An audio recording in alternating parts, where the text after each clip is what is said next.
We have heard in today's Gospel the famous biblical verse in our Gospel reading. John chapter 3, verse 16. God so loved the world that He gave His only begotten Son, so that everyone who believes in Him might not perish, but might have eternal life. Kaya may tatlong paalala ako para sa araw na ito. 3 reminders for today.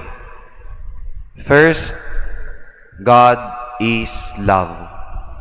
Ang Diyos ay pag-ibig. Ito ang pinaka-basic na katotohanan ng ating pananampalataya. Na ang Diyos ay mapagmahal at nilikha tayo sa Kaniyang pagmamahal. Second, we are called to love.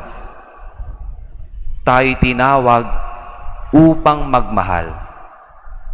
Saint Teresa of Lisieux said, "My vocation is love."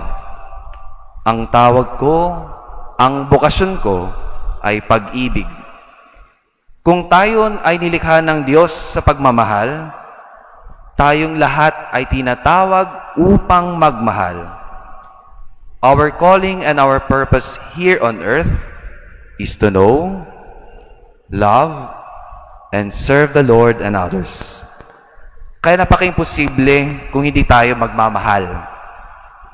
Lahat tayo, kay buti man o kay sama, tayo ay nakakaranas ng magmahal. First reminder, God is love. Second reminder, we are called to love. Third, you are God's beloved. Mahal na mahal na mahal na mahal ka ng Diyos. Bago ka pa minahal ng iba, pinakauna ka ng minahal ng Diyos.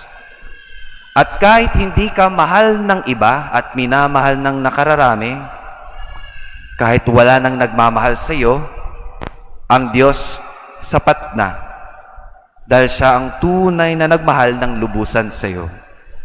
At kahit anong mangyari, hinding-hindi nagbabago ang pagmamahal ng Diyos sa iyo.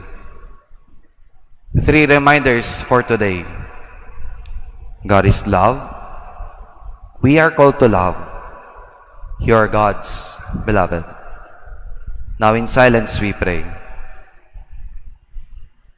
O loving God, thank you for loving us so much. Always call us to your love, now and forever. Amen.